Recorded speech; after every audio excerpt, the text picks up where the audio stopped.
Hi friends, அஸ்ஸலாமு அலைக்கும். Fish fry செய்முறை: 1 டேபிள் ஸ்பூன் மிளகு, 1 டேபிள் ஸ்பூன் ஜீரகம், 1 table spoon red chilli powder, 1/2 teaspoon garam masala, salt தேவையான அளவு, 20 பல்லு பூண்டு, ஒரு கைப்பிடி அளவு கருவேப்பிலை, ஒரு கைப்பிடி அளவு கொத்தமல்லி, இதெல்லாம் சேர்த்து நல்லா பேஸ்ட்டாக அரைச்சிக்கணும். ஃபிஷ் வாஷ் பண்ணி இது நல்லா மிக்ஸ் பண்ணிக்கணும். மிக்ஸ் பண்ணி ஊற வச்சுக்கணும் கொஞ்ச நேரத்துக்கு. அதுக்கப்புறம் ஸ்டவ் ஆன் பண்ணிவிட்டு தவா வச்சு தவா கொஞ்சம் ஹீட் ஆகணும். அதுக்கப்புறம் ஆயில் போட்டுக்கணும்.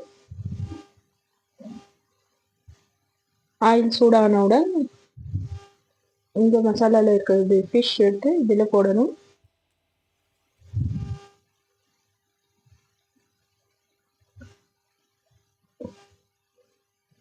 இப்படி எல்லா ஃபிஷ்ஷும் போட்டு நல்லா வறுக்கணும்.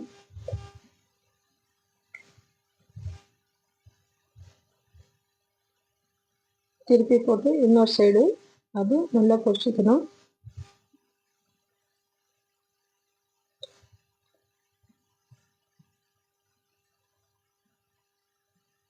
இது பொரிச்சதுக்கப்புறம் இது சேவ் பண்ணிடலாம். அவ்வளோதான் ஃப்ரெண்ட், ஃபிஷ் ஃப்ரை தயார். வீடியோ பிடிச்சிருந்தா லைக் பண்ணுங்கள், சப்ஸ்கிரைப் பண்ணுங்கள். தேங்க்யூ.